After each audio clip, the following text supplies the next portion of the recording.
Marc, bonjour. Bonjour Bernard, Nous bonjour à attaquons tous. cette revue de presse par un regard, mais un regard sombre. Oui, sa mine est grave et il se tient comme s'il allait monter sur un ring. Éric Dupond-Moretti, le nouveau garde des Sceaux, la une de plusieurs de vos hebdos ce matin. La bombe à retardement en couverture de l'Obs. Touche pas au Grizzly, s'amuse le point. Maestro ou charlatan, on s'interroge de son côté. Valeurs actuelles. Valeurs actuelles qui démarrent avec cette anecdote. Il y a 2 ans, la star du barreau est invitée sur un plateau de télévision. On lui demande si on vous proposait le poste de ministre de la Justice, vous accepteriez. Dupond-Moretti n'avait pu réprimer un fou rire, rapporte Raphaël Steinville.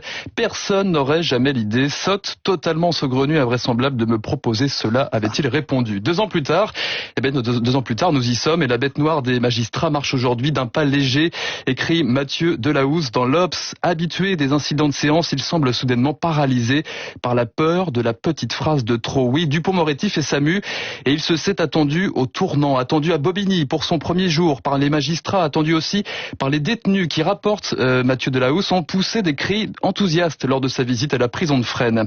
Mais ce n'est pas seulement le costume de ministre qui intéresse vos hebdos, il y a aussi celui d'avocat. Un ténor et quelques fausses notes. Violette Lazare dans l'Obs revient sur ses plaidoiries agressives qui mettaient mal à l'aise Dupond-Moretti, énigmatique aussi sur la question des honoraires. Anecdote croustillante pour finir, elle concerne la défense de Patrick Balkany, stoppé net en plein procès, rappelez-vous.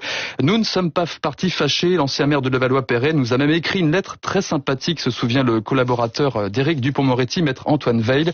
En fait, Patrick Balkany ne nous a pas gardé, poursuit l'avocat, car il a déclaré qu'il ne pouvait pas nous payer. Voilà, ça c'est un plaidoyer à lire. Il y en a d'autres dans les kiosques ce matin. Oui, Laetitia vous dit tout, notamment dans Paris Match. La veuve de Johnny sort du silence et appelle à enterrer la hache de guerre dans le conflit sur l'héritage du chanteur avec David et Laura Smet. Laura Smet, elle rétorque, c'est quasiment parole contre parole, elle rétorque qu'il n'y aura jamais de paix possible. Propos rapportés par le Parisien ce matin.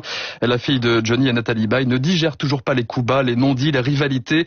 On est sur 1 mètre de distance en ce moment. Ce sera plutôt des kilomètres entre moi et elle. C'est à lire en page 25. Dans le Parisien, également ce matin, l'écœurement des soldats du feu. À Étampes, on tire sur les pompiers, titre le quotidien qui revient sur l'attaque de mardi soir. Tout commence par un incendie de voiture dans le quartier Guinette. Les pompiers arrivent, maîtrisent le sinistre en quelques minutes. Puis un témoin raconte, d'un coup les soldats du feu se replient et prennent la fuite. L'un d'eux crie même que son collègue vient de se faire tirer dessus. Parti aux urgences dans la précipitation, les pompiers en ont même oublié du matériel. Les attaques que nous subissons sont de plus en plus violentes, raconte un syndicaliste dans l'article du Parisien.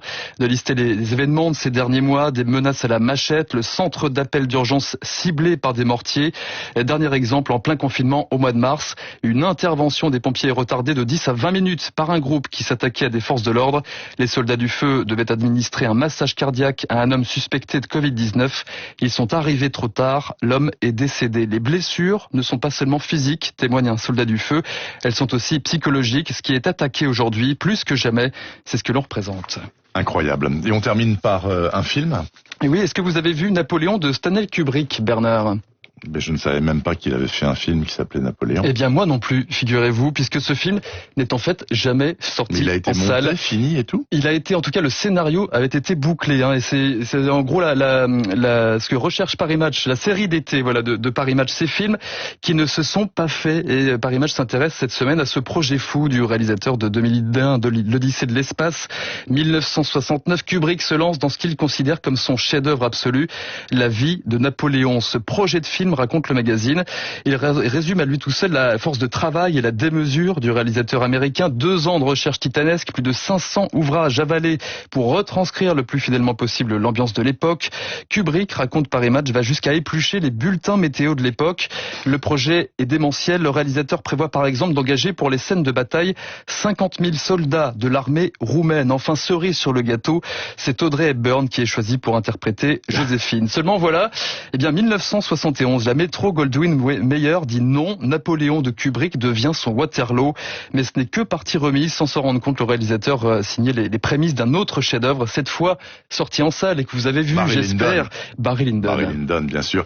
Et alors, en vous écoutant, en fait, j'avais entendu parler de ce projet de Kubrick, notamment parce que j'ai vu un excellent documentaire pendant le confinement. J'ai beaucoup regardé la télé, comme tout le monde, sur Kubrick. Et justement, il faisait allusion à ce projet pharaonique de Kubrick qui n'a jamais vu le jour.